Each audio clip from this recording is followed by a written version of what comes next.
Global योग गीता में आप सभी का स्वागत है। आज हम लोग देखेंगे आगे की कथा, जिसमें श्री रामचरितमानस में बालकांड में ही शिव की कथा भी उन्होंने जोड़ी है, जो कि सती की कथा है वह उन्होंने जोड़ी है।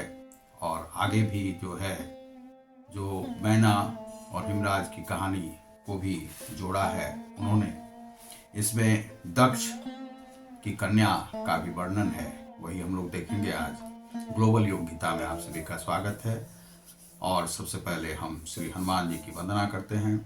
श्री गुरु चरण सरोज रज निज मन मुकुर सुधार, वरणो रघुवर विमल सुजोदायक फलचार, बुद्धिहीन तनु जानके सुमिरो पवन कुमार, बल बुद्धि विद्या देहु मोहि हरहु कलेश विकार।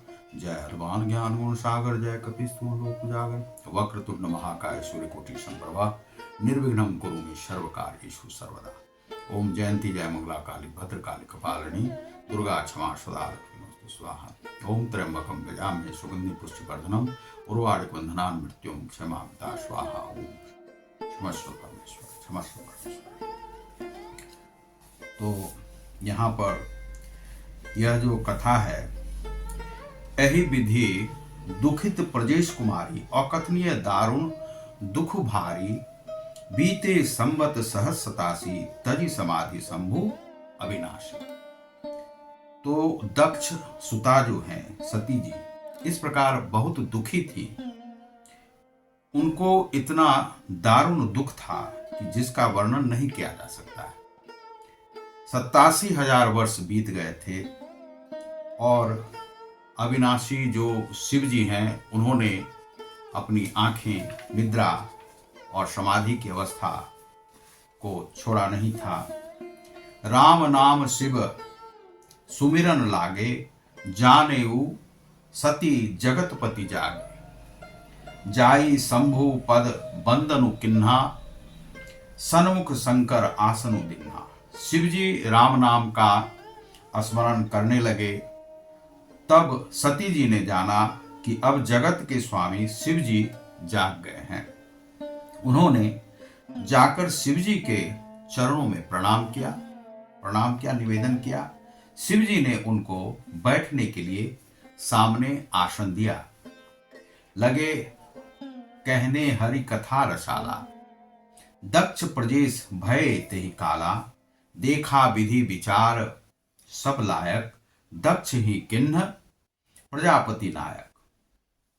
बर अधिकार दक्ष जब पावा, अति अभिमानु हृदय तब आवा, नहीं को अस जन्मा जग माही, प्रभुता पाई जाही मद नाही।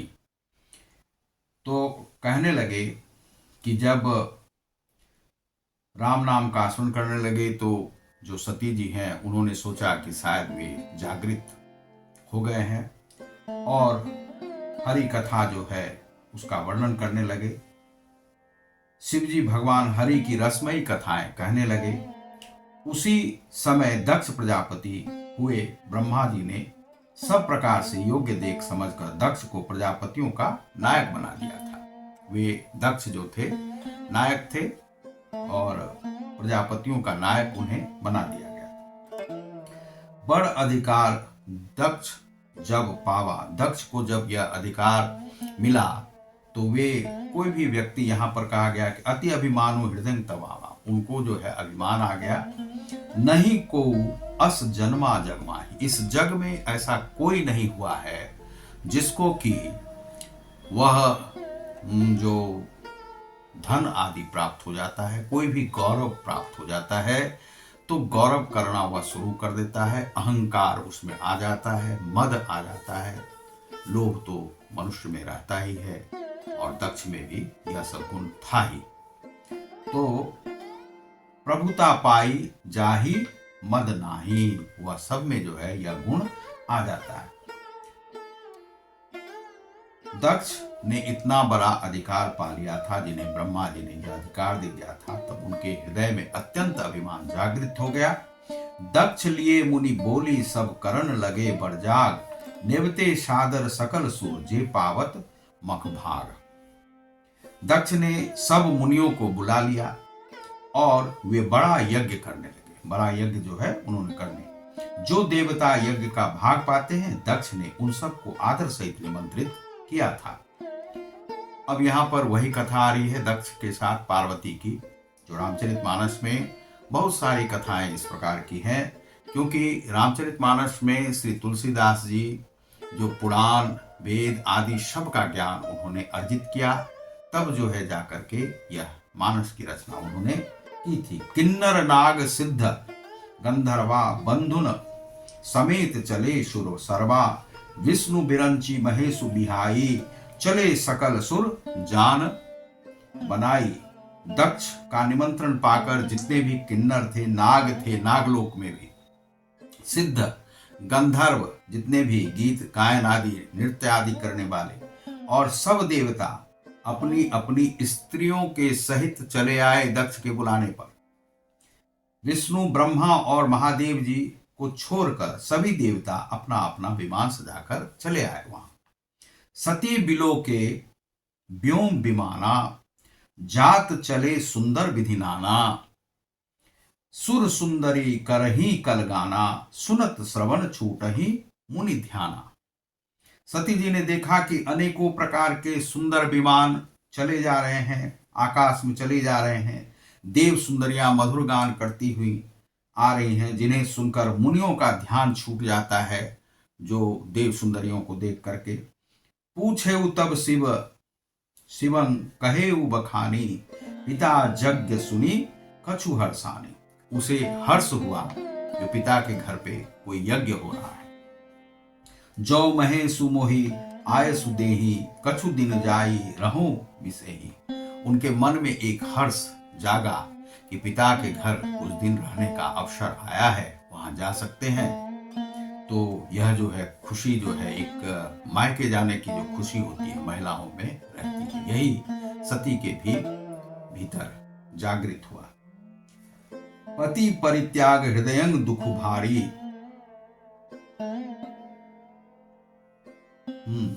पूछे तब शिव कहु बखानी, पिता यज्ञ सुनी कछु हर्षानी। तो उनके भी मन में जागृत हुआ। पिता के यज्ञ की बात सुनकर सती कुछ प्रसन्न भी हुई, जो जाकर मायके पिता के घर जाकर रहने का अवसर मिलेगा। पति परित्याग हृदय दुख भारी, यह भी दुख था कि पति को छोड़ करके जाना पड़ेगा। कहीं न निज अपराध विचारी, बोली सती मनोहर बाणी, भय संकोच प्रेम रसानी।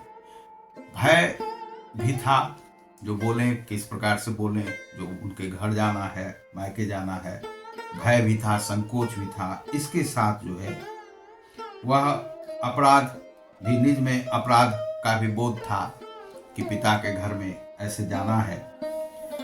उनके हृदय में पति द्वारा त्यागे जाने का बड़ा भारी दुख था, पर अपना अपराध समझकर वे कुछ कहती ना थी। आखिर सती जी भय संकोच और प्रेम रस में सनी हुई मनोहर वाणी से बोली। क्या बोली? पिता भवन उत्सव परम जौ प्रभु आयसु होई, तो मैं जाऊं कृपा यतन सादर देखन सोई। अर्थात हे प्रभु, पिता भवन में कोई उत्सव है, जो प्रभु आयसु हुई, तो बहुत बड़ा उत्सव आने के बाद यदि आपकी आज्ञा हो तो कृपा धाम जो आप हैं, मैं आदर सहित उसे देखने जाऊं। कहु नीक मोरेहु मन भावा, यह अनुचित नहीं नेवत पठावा। दक्ष सकल निज सूता बुलाई, हमरे बैर तुम्हाऊ बिसराई। शिवजी ने क्या कहा? शिवजी ने कहा कि तुमने बात तो अच्छी कही, यह मेरे मन की पसंद की बात है, पर उन्होंने न्योता तो दिया नहीं, यह अनुचित है। दक्ष ने अपनी सब लड़कियों को बुलाया है, किंतु हमारे वैर के कारण से उन्होंने तुमको भी भुला दिया है, बेटी को भी भुला दिया, पुत्री को भुला दिया है। ब्रह्म सभा हम सन दुख माना, तेहि ते अजहू करही अपमाना। जौ बिनु बोले जाहु भवानी, रही न सीलू सनेहु न कानी। एक बार ब्रह्मा की सभा में हमसे अप्रसन्न हो गए थे, कुछ आपसी कुछ बातचीत रंजिश में जो है इस प्रकार से हो गया, अप्रसन्न हो गए। उसी से वे अब भी हमारा अपमान करते रहते हैं। जहां जहां देखते हैं शिव को, वहां वहां उनका अपमान करते हैं। हे भवानी, जो तुम बिना बुलाए जाओगी तो न शील रहेगा, न स्नेह ही रहेगा, और मान मर्यादा तो होगी ही नहीं। तुम्हारा कोई भी मान वहां नहीं रहेगा। बिना बुलाए कहीं जाना ही नहीं चाहिए। मनुष्य लोक में भी यदि आप रहते हैं तो कहीं से आमंत्रण नहीं है, निमंत्रण नहीं है, तो इसे समझ जाना चाहिए कि आपका तिरस्कार किया गया है और आपको उस सभा में नहीं ही जाना चाहिए जहां नहीं बुलाया गया। तो बिना निमंत्रण के, आमंत्रण के कहीं पर भी जाना शुभ नहीं होता है, कुछ ना कुछ अशुभ होगा, तो वहां जाना ही नहीं चाहिए। जब कोई आदर सहित आपको लेकर के जाए तब उस सभा में जाइए। आदर के साथ नहीं बुलाया जाए तो कभी नहीं जाए। यह शिव ने बहुत बड़ी बात कही। प्रभु तो वह तो जो है ब्रह्म ज्ञानी है, बहुत कुछ जानते हैं, शिव महाज्ञानी है। तो उन्होंने कहा कि जो नहीं बुलाया गया है तो मान मर्यादा वहां होगी नहीं। यद्यपि मित्र प्रभु पितु गुर गेहा, जाइए बिनु बोले हूं ना संदेहा। यद्यपि कहा जाता है कि मित्र के घर में, प्रभु भगवान के घर में, पितु पितु अर्थात पिता के घर में, गुरु गेहा इनके घरों पर जाने में, गुरु के भी घर पर जाने में कोई संकोच कभी भी नहीं करना चाहिए। वहां आप जा सकते हैं, जाने के लिए कोई आमंत्रण की आवश्यकता नहीं होती है। पिता के घर तो आप लोग जाते ही, सभी लोग जाते हैं। बेटियां जो है ज्यादा आमंत्रित रहती, लेकिन वहां पर जब विवाह होने के बाद जो है कुछ दूसरा भाव आ जाता है। जाइए बिनु बिलो के, बोले हूं ना संदेहा, तदपि विरोध मान, जह कोई तहां गए कल्याण ना होई। तो यहाँ पर कहा जा रहा है कि तदपि विरोध मान जह कोई, जहां पर विरोध हो, तहां गए यदि, तो वहां पर कल्याण ना हुई, वहां पर कोई कल्याण नहीं होगा आपका, कोई अच्छा हो ही नहीं सकता है। मित्र, स्वामी, पिता और गुरु के घर बिना बुलाए भी आप जा सकते हैं, लेकिन यदि जहां पर विरोध हो वहां पर आप यदि जा रहे हैं तो वहां पर आपका कल्याण नहीं हो सकता है। तो भांति अनेक शंभु समुझावा, भावी बस ना ज्ञानु उर आवा, कह प्रभु जाहू जो बिनही बुलाए, नहीं भली बात हमारे भाई। यह जो है बिना बुलाए जाना हमारे मन में जो है यह अच्छा नहीं लग रहा है। यह शिव जी ने उन्हें कह दिया। शिव जी ने बहुत प्रकार से समझाया पार्वती सती को, लेकिन फिर भी वह जो है, जो होनहारवश सती के हृदय में बोध नहीं हुआ, जो शिव जी क्या कहना चाहते हैं वह समझ कुछ रही थी। फिर शिव जी ने कहा कि यदि बिना बुलाए जाओगी तो हमारी समझ में अच्छी बात ना होगी। तुम्हें कुछ ना कुछ पति पत्नी में बात हो रहा है, और पत्नियां कई बार उग्र स्वभाव के कारण से समझ नहीं पाती। उसे लगता है कि पति समझदार नहीं है, तो वह मान अपमान का समझती नहीं है और चली जाती है कहीं भी। कही देखा हर जतन बहु, रही न दक्ष कुमारी, दिए मुख्य गण संग तब, विदा किन्ह त्रिपुरारी। शिवजी ने बहुत प्रकार से कहकर देख लिया, किंतु जब सती किसी प्रकार भी नहीं रुकी, तब त्रिपुरारी महादेव जी ने अपने मुख्य गणों को साथ देकर उनको विदा कर दिया। उनके साथ जो है मुख्य गणों को साथ लगा दिया और कहा कि आप जाइए। पिता भवन जब गई भवानी, दक्ष त्रास काहू ना सन्मानी, सादर भले ही मिली एक माता, भगनी मिली बहुत मुस्काता। तो पिता के भवन जब वह पहुंची तो वहां पर उसका कोई आदर सम्मान नहीं हुआ, पिता ने पूछा ही नहीं। दक्ष त्रास काहू ना सन्मानी, सम्मान कुछ नहीं किया कि आओ बेटी या कुछ, यह भी जो है उन्होंने नहीं कहा। सादर भले ही मिली एक माता, एक माता ही ऐसी थी, माता हमेशा बेटी को प्रेम करती, अपने सभी बच्चों को। तो माता जो है पूछी अपनी बेटी से। भगनी मिली बहुत मुस्काता, जो बहन सब थी वे सब जो है बड़े ही मुस्कुराकर आदर के साथ मिली। भवानी जब पिता दक्ष के घर पहुंची तो दक्ष ने उनका सम्मान ही नहीं किया। दक्ष ना कछु पूछी कुशलाता, कुछ कुशल पूछा नहीं, जो कैसी हो क्या हो, कुशल से हम लोग पूछता है, सतहि बिलो के जड़े सब गाता, सती जाई देखऊ तब जागा, कतहु न दिख शंभु कर भागा। दक्ष ने तो उनकी कुछ कुशलता नहीं पूछी। सती जी को देखकर उल्टे उनके सारे अंग जल उठे। ऐसा लगा कि बड़ा जो है उनको क्रोध आ गया कि यह क्यों आ गई। तब सती ने जाकर यज्ञ देखा तो वहां कहीं शिव जी का भाग ही दिखाई नहीं पड़ा कि उनका आसन लगा हो, कोई गलती हो गई हो कि उन्हें नहीं बुलाया गया हो, ऐसा होने लगा। तब चित्त चढ़ेऊ जो शंकर कहेऊ, प्रभु अपमानु समुझी उर्देहु। तो प्रभु का अपमान जो है, जब उन्हें लगा कि शिव जी ने तो सही कहा था, अब तो प्रभु का बात को हमने टाल दिया है, और उन्हें लगा कि अब जो है हमने उनका सम्मान नहीं किया। पाछिल दुखु ना हृदय अस व्यापा, जस यह भयु महापरितापा। तब शिव जी ने जो कहा था वह बात उन्हें सच लगा। स्वामी का अपमान समझकर सती का हृदय जल उठा वहां, और पिछला पति परित्याग का दुख उनके हृदय में फिर से आया। उतना नहीं व्यापा था जितना इस बार का दुख था, और इस समय पति अपमान के कारण उन्हें बड़ा दुख हुआ, और बड़ा ही दुख ऐसा था, संताप ऐसा था कि वह जल सी रही थी अंदर से। यद्यपि जग दारुण दुख नाना, सब ते कठिन जाति अवमाना। जाति से जब बहिष्कृत हो जाता है कोई, तो यह सबसे बड़ा अपमान होता है, अपमान होता है। तो यहाँ पर सबसे बड़ा दुख होता है मनुष्य को। समुझी सो सतहि भय उ अति क्रोधा, बहुविधि जननी किन्न प्रबोधा। यद्यपि जगत में अनेक प्रकार के दारुण दुख हैं, तथापि जाति अपमान सबसे बढ़कर कठिन है, उसे सहना बड़ा मुश्किल होता है। यह समझकर सती जी को बड़ा क्रोध हो आया।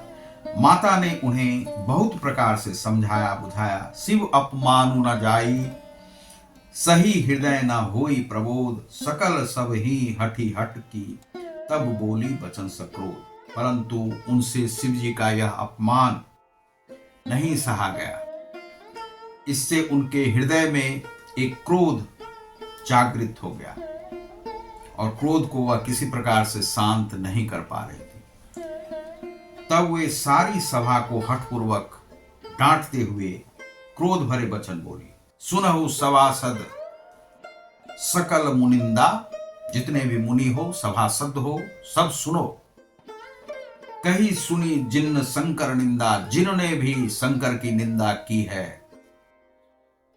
सो फल तुरत लईब सब काहू, भली भांति पछताओ पिता। हे पिता, तुम भी पछताओगे, पश्चाताप करोगे। तुमने शिव की निंदा की है, शिव का अपमान किया है। यह सती की वाणी है। सती कह रही है कि जिनने भी हमारे पति शिव का अपमान किया है या निंदा किया है, वह पाछे पछताएगा, और उसे इसका जवाब तक देने का अवसर नहीं मिलेगा। सुनहु सभासद सकल निंदा, कही सुनी जिन्न शंकर निंदा, सो फल तुरत लहब सब काहू, भली भांति पछताव पिताहू। और मेरे पिता दक्ष भी भली भांति पछताएंगे पीछे। संत शंभु श्रीपति अपवादा, सुनिए जहां तह असी मर्यादा, काटिए तासु जीव जो बसाई, श्रवण मुदी नाता चलिए पराई।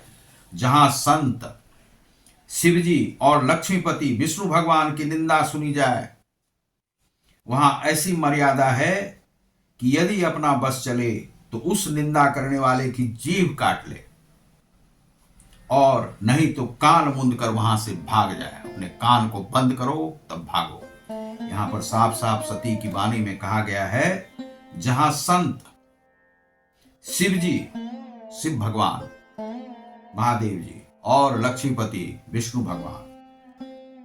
भगवान जो राम है, श्री कृष्ण है, जो भी अवतार हैं उनके, विष्णु भगवान की निंदा सुनी जाए, उनकी जो निंदा की जाती है, वहां ऐसी मर्यादा है कि यदि अपना वश चले तो उस निंदा करने वाले की या तो जीव काटो, जीवा काटो, क्योंकि वह सनातन धर्म के परमेश्वर हैं, ऐसा समझ लो।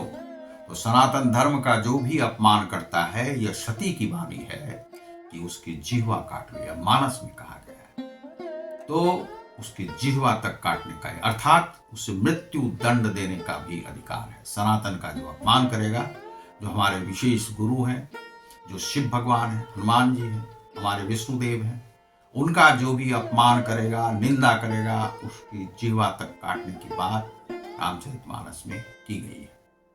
तो यहाँ पर सती के माध्यम से यह कहा गया है, जीभ काट ले, और यदि ऐसा संभव नहीं हो तो वहां से कान बंद करके वहां से खिसक जाए। वह जो है वहां पर नहीं रहे, वह सुने नहीं, क्योंकि यह सनातन धर्म का अपमान है।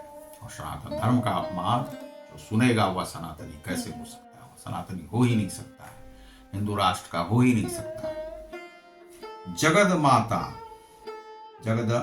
जगदात्मा महेशु पुरारी, जगत की आत्मा है महेश, और पुरारी जगत जनक सबके हितकारी, सबके हितकारी है। और पिता मंदमती निंदत ते, पिता जो है वह मंदमती है, बुद्धि उसकी मंद है। दक्ष शुक्र संभव यदि, और यह जो शरीर है, सती को ऐसा भाव हुआ कि यह इसी व्यक्ति के वीर्य से यह सती का शरीर है, और यह सती का शरीर बना है मेरा। तो यह जो शरीर है यह त्यागने लायक है। इस शरीर को ही हम नहीं रखेंगे और इस शरीर का ही परित्याग कर देंगे। त्रिपुर दैत्य को मारने वाले भगवान महेश्वर संपूर्ण जगत के आत्मा हैं।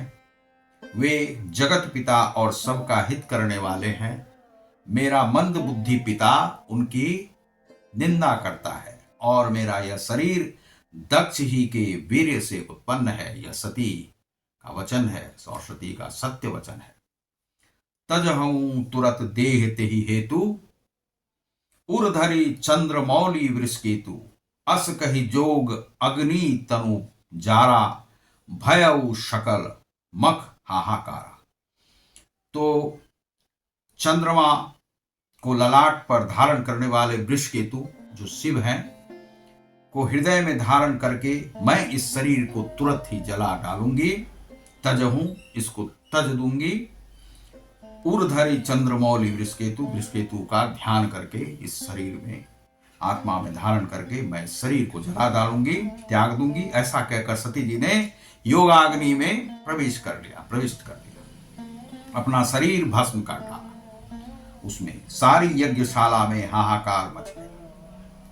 सती मरणु सुनी शंभुगण, लगे करन मख खीस। यज्ञ विध्वंस बिलो की भृगु, रक्षा किन्नी मुनीश। सती का मरण सुनकर शिव जी के गण यज्ञ विध्वंस करने, सारे यज्ञ को विध्वंस कर दिया कि यहाँ पर कोई यज्ञ नहीं होगा। जहां पर पुनीत बातें नहीं होती हैं, जहां पर पाप की बातें होती हैं, उस वहां यज्ञ नहीं हो सकता। यज्ञ वहीं सफल होता है जहां पर कि पुनीत बातें होती हैं, पाप से मुक्त बातें होती हैं। तो विध्वंस कर दिया यज्ञ को, और यज्ञ विध्वंस होते देखकर मुनीश्वर भृगु जी ने उसकी रक्षा करने का प्रयास किया। भृगु जी आए हुए थे तो उन्होंने प्रयास किया। तो सती के जो यहाँ पर वचन है, यह आज के समाज के लिए है। आज का जो समाज इस प्रकार से होती जा रहा है, पति पत्नी में कोई भाव ही नहीं है, एकता नहीं है।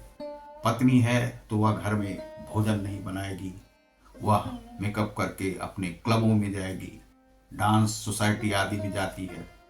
पुरुष है तो अपने परिवार के प्रति जिम्मेदार नहीं है। तो महेश और सती के जीवन से यह सीखना चाहिए कि हम यदि इस समाज में रहते हैं तो पत्नी जो तिरस्कार करती रहती है अपने पतियों का, पति जो होते हैं उनके, उसका तिरस्कार करना कहाँ तक जायज है।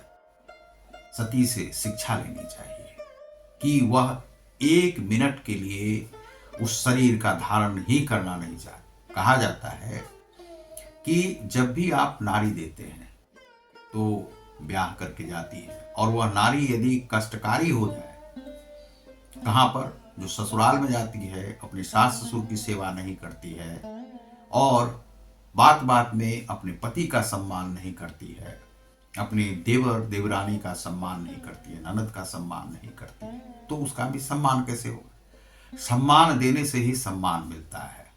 सबसे पहली बात तो यह जानिए। और पति का यदि आप अपमान करते रहेंगे तो आजकल की जो नारी होती बिना पूछे ही अपने मायके चली जाती, दहलीज को लांग जाती। दहलीज को लांघना कहीं से भी शुभ नहीं होता है। आप अपने धर्म में, सनातन धर्म में जब विदा करके आप ससुराल जाते हैं तो वहां से हंसी खुशी तो आप मायके जा सकते हैं, लेकिन बार बार दहलीज लांघ करके नहीं जाना होता है, क्योंकि आए हैं आप उस जो आपका जो वह होता है उस पर विदाई करवा कर दूसरी बार जब आप निकलते हैं तो अर्थी पे ही निकलते हैं। बस वही है नारी के लिए सम्माननीय है। और अपने ससुराल का सम्मान करना, क्योंकि उसका दूसरा घर ससुराल ही होता है वहाँ पर। और बहुत सारे लोग ऐसे होते हैं जो अपनी पत्नियों से भी बहुत सारी अपेक्षाएं रख लेते हैं। ऐसा भी नहीं होना चाहिए। पत्नियों को भी सुख देना चाहिए, और वह सुख से रहती है तभी वह सुख आपको दे सकेगी। उसका भी शरीर है, उसका भी सम्मान है, उसका भी मान सम्मान है, उसके मायके वालों का भी मान सम्मान है। आप उनका भी सम्मान कीजिए, अपना भी सम्मान कीजिए। और जो कानून सम्मत जो बातें हैं उन बातों को लेकर के चलिए, कानून के साथ रहिए। बेटी को जो मायके में जो है सम्मान देना चाहिए, और वही बेटी को जब विदा होके जाती है, पोतोहू बन के जाती है, स्त्री बन के जाती है, स्त्री धन होती है, कन्या बन कर के जाती है, तो उसका सम्मान वहाँ पर ससुराल में भी होना चाहिए। कहीं पर भी जो स्त्री है उसको सती से यह सीखना चाहिए कि कभी वह अपमान अपने पति का नहीं करे। पति के अपमान से कई जन्म आपको लग जाते हैं जो आपको मुक्ति नहीं मिलती है इस शरीर से। और कहा गया है कि पति परमेश्वर होता है। वास्तव में पति परमेश्वर है, हमने देखा है। क्योंकि पति, बहुत सारे पति ऐसे होते हैं जो शराबी कबाबी नहीं है, बदमाश नहीं है, गुंडे नहीं है।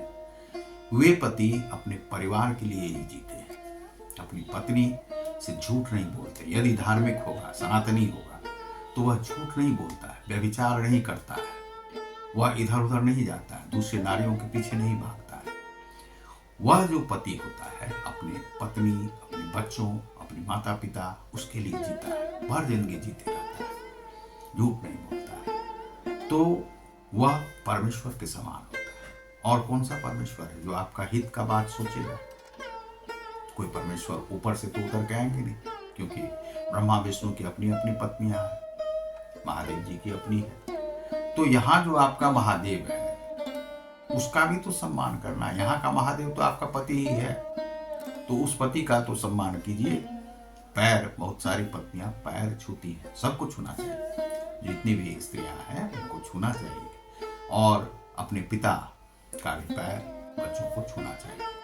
जो बेटी है बेटी को भी छूना चाहिए। बहुत सारे घरों में ऐसा होता है कि बेटी से पैर नहीं छुआते, लेकिन छूना चाहिए। इसलिए स्त्री धन है, लेकिन पिता ने उसको जन्म दिया है, पिता उसका शुभेच्छु है, शुभ चाहता है हमेशा।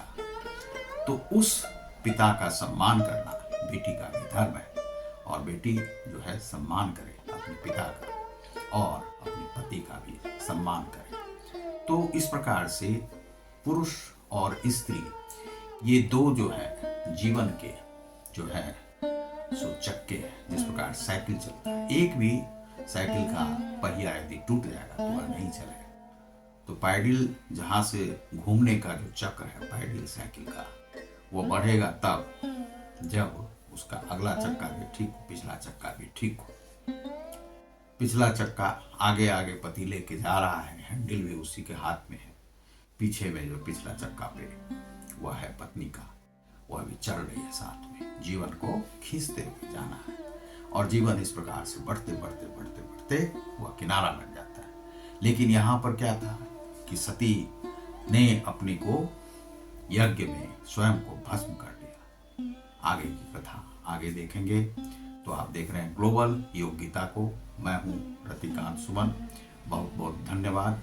आप लोगों को अपने जीवन में पति का सम्मान करना चाहिए, स्त्री को, पत्नी का सम्मान पति को करना चाहिए, एक दूसरे का अपमान नहीं करें, एक दूसरे के साथ चलें और कोई भी व्यभिचार का कर्म नहीं करें, उससे मुक्त रहें।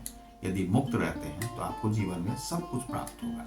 तो बहुत बहुत धन्यवाद। नमस्कार।